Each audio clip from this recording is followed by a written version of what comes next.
যে মেসি রোনালদোরা যখন ইউরোপ থেকে চলে গিয়েছে তখন আসলে চ্যাম্পিয়ন্স লিগ দেখা কিন্তু মানুষ অনেকটাই কমিয়ে দিয়েছিল, স্পেশালি বাংলাদেশের পার্সপেক্টিভ থেকে জানা।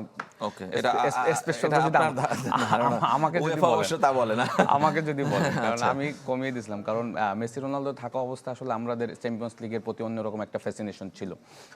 বাট রিসেন্টলি যদি আবার কিছু ম্যাচ দেখেন এইবারের চ্যাম্পিয়ন্স লিগের, আপনি যদি বার্সেলোনার ম্যাচগুলি দেখেন, বায়ার্ন মিউনিখের ম্যাচগুলি দেখেন, রিয়াল মাদ্রিদের বায়ার্ন মিউনিখের ম্যাচগুলি দেখেন, সেখানে কিন্তু প্রচুর গোল হয়েছে এবং এক্সাইটিং এবং এক্সাইটমেন্ট ছিল অনেক। তো সেই জায়গা থেকে যদি আপনি বায়ার্ন মিউনিখ এবং প্যারিসের ফার্স্ট লিগের ম্যাচটা দেখেন, ইট ওয়াজ দুর্দান্ত ম্যাচ, ফ্যান্টাস্টিক ম্যাচ।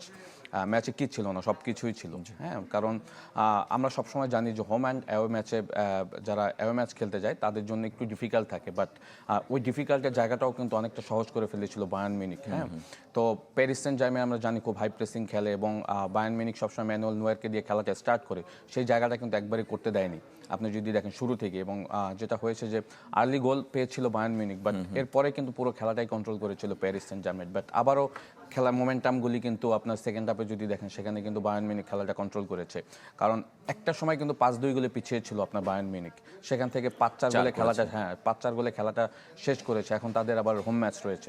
সব কিছু মিলিয়ে আমার কাছে মনে হয় যে দুইজন কোচের বড় খেলা হচ্ছে, যদিও ভিনসেন্ট কম্পানি ডাগআউটে ছিলেন না। এইটা একটা আবার বড় সেটব্যাক ছিল আপনার, আর ব্যাক সেটব্যাক ছিল ইউএফএ রুলস অনুযায়ী, মানে চ্যাম্পিয়ন্স লিগের রুলস অনুযায়ী তিনি কিন্তু কোনো কন্ট্যাক্টও করতে পারেননি।